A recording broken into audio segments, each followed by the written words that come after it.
চলছে সামরিক মহড়া। আকাশে একের পর এক নিক্ষেপ করা হচ্ছে ক্ষেপণাস্ত্র। তাইওয়ানের সামরিক শক্তিকে আরও জোরদার করতে করা হচ্ছে এই মহড়া। স্থানীয় সময় মঙ্গলবার দ্বীপপুঞ্জটির পিংটুং অঙ্গরাজ্যের জিউপিং ঘাঁটি থেকে ভোর হওয়ার সঙ্গে সঙ্গেই আকাশে ছোড়া হয় ক্ষেপণাস্ত্রগুলো, যার মধ্যে একটি হলো মার্কিনদের তৈরি পেট্রিয়ট, অন্যটি তাইওয়ানের তৈরি স্কাইবো 3। অন্যদিকে একটি রণতরী থেকেও রিম 66 নামক ক্ষেপণাস্ত্র উৎক্ষেপণ করা হয়।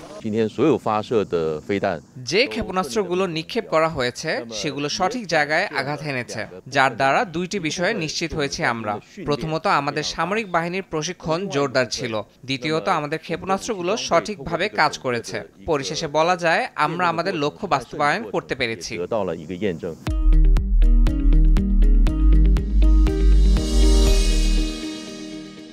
এদিন জিউপেং সামরিক ঘাঁটিতে সিউফেং নামক দীর্ঘ পাল্লার ক্ষেপণাস্ত্র পরীক্ষা করা হয়েছে, যা চীনের লক্ষ্যবস্তুকে আঘাত করার জন্য ডিজাইন করা। তাইওয়ানকে নিজেদের ভূখণ্ডের অংশ বলে দাবি করে আসছে চীন, যদিও তাইপে নিজেদের স্বাধীন সার্বভৌম দেশ হিসেবেই দাবি করে। অর্জিতা শেহজিন, সময় সংবাদ।